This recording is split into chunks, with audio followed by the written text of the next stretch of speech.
semuanya, perkenalkan aku Kinta Abrananda. Di video kali ini kita bakalan bahas tentang hal paling dasar tapi penting banget dalam pemrograman, yaitu tipe data integer. Mungkin kalian pernah dengar kata integer di pelajaran matematika.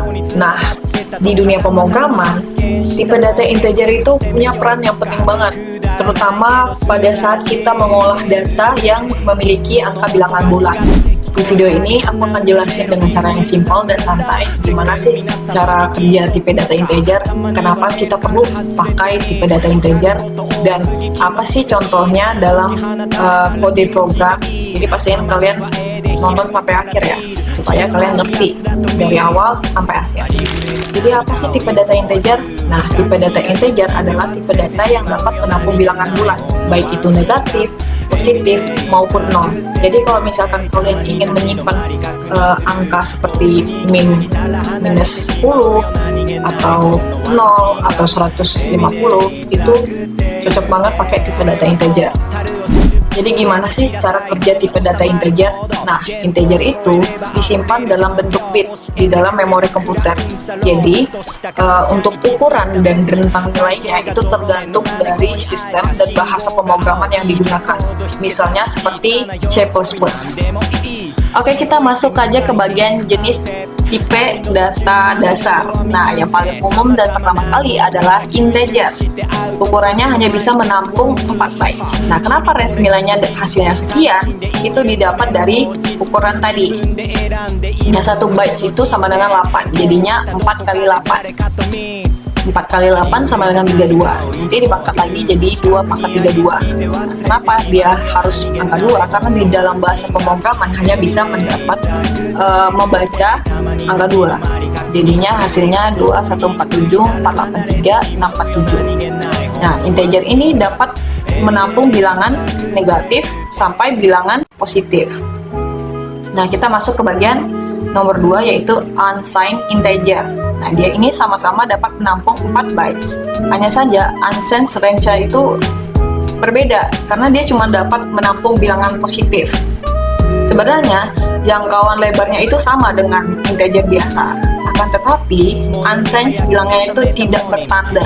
Artinya semua nilainya positif. Sehingga karena positif nilainya dimulai dari angka 0. Karena tidak ada negatifnya.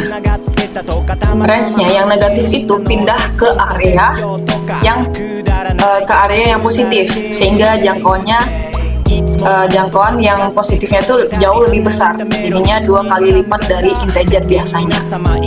Karena unsigned hanya dapat menampung nilai positif, sedangkan integer dapat menampung bilangan negatif dan positif. Nah, kita masuk ke bagian 3, nomor 3, yaitu signed integer.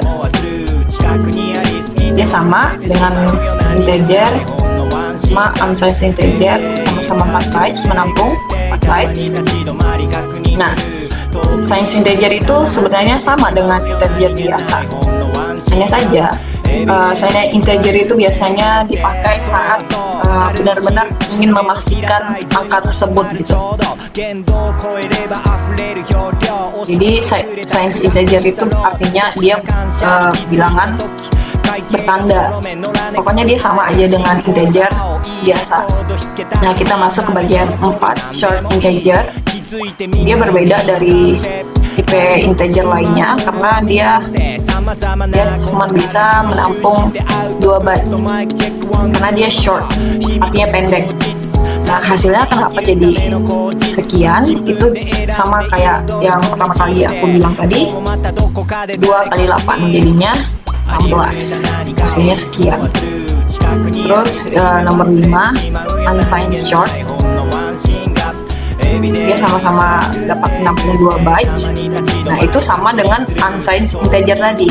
Karena dia hanya bisa menampung bilangan positif, jadinya dia dimulai dari angka 0, dan itu dia range-nya 2 kali lipat dari short integer. Dan nomor 6 itu sama aja dengan short integer. Signed short integer sama short integer sama aja. Nah, perbedaannya dari integer biasa sama short integer yaitu angkanya range-nya lebih kecil, range nilainya lebih kecil. Nah, yang selainnya long integer, signed long integer, itu sama aja dengan integer biasa, sama unsigned integer biasa, sama signed integer biasa. Jadi kita langsung aja masuk ke contohnya. Nah, int itu integer ya.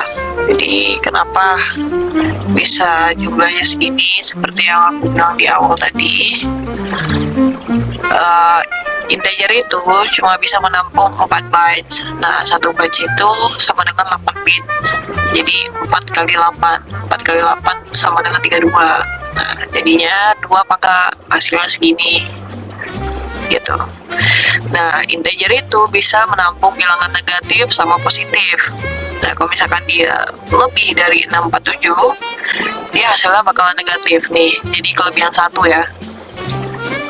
Jadi bilangan negatif. Nah, jadi bilangan negatif. Nah, kalau misalkan kita kita tambah jadi kelebihannya 2, jadi 649. Nah, dia bakalan balik ke range awal. Nah, jadi 647 karena dia nggak bisa menampung lebih dari jumlah range ini. Nah, gitu. Terus signed short integer ini sama dengan integer biasa. Dia bisa menampung bilangan negatif sama positif. Ini kenapa bisa jumlahnya sampai segini? Itu karena dia signed short integer ini kan dia bedanya sama integer ini dia lebih pendek ya. Angkanya juga lebih pendek dibanding ini, dia lebih pendek dari ini. Terus ini kenapa bisa jumlahnya segini tuh karena signed short integer ini dia cuma bisa menampung 2 bytes. Nah, 2 kali 8 berarti 16. Nah, karena dia bertanda, jadi dia 1 bitnya itu bakalan jadi tandanya. Jadi berarti 2 pangkat 15, jadi hasilnya segini. Ini kan bilangan positif nih. Kalau kita taruh di sini tambah minus, ya hasilnya bakalan minus. Maksudnya jadi bilangan negatif. Nah, jadi bilangan negatif dia karena dia bisa menampung bilangan negatif sama positif. Nah, kalau misalkan kita taruh nih range ini ke atas,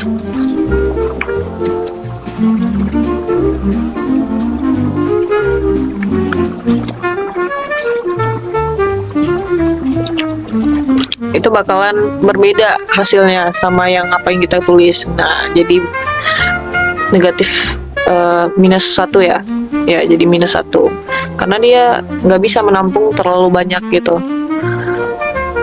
dari range awal yang udah kita jumlahin. Dia cuma bisa menampung 3, 2, 7, 6, 7 gitu. Nah, unsigned short integer ini dia cuma bisa menampung bilangan positif, jadi nggak bisa menampung bilangan negatif ya. Nah, kalau misalkan kita taruh di sini negatif, dia hasilnya nggak bakalan negatif, bakalan positif. Nah, jadi 1 gitu. Jadi dia nggak bisa menampung lebih dari range ini, tapi bisa lebih kurang dari range ini. Ini misalkan 4.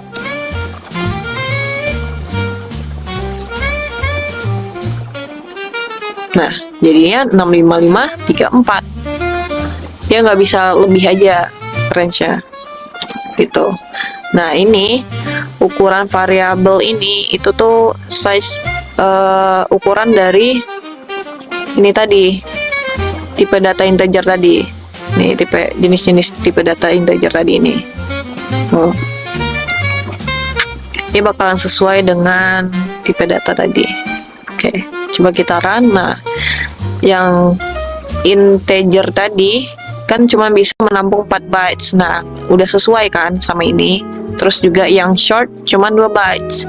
Jadi intinya yang short itu cuma bisa menampung 2 bytes, dan yang integer sama yang long itu bisa menampung 4 bytes. Nah gitu. Tipe data integer itu penting karena sering banget dipakai di berbagai logika program. Contohnya seperti menghitung skor dalam game, menyimpan jumlah barang dalam stok, juga mengatur perulangan atau yang biasa disebut looping. Nah itu dia penjelasan singkat tentang tipe data integer, di mana kita udah tahu bahwa tipe data integer itu dapat menyimpan angka bilangan bulat dan bagaimana cara pengerjaannya dalam sebuah program. Semoga kalian makin paham dan nggak bingung lagi tentang tipe data ini. Kalau misalkan ada pertanyaan dan masih penasaran, jangan ragu buat diskusi bareng ya. Terima kasih udah nonton, semangat buat kalian yang belajar coding, dan sampai jumpa di video selanjutnya. Bye-bye.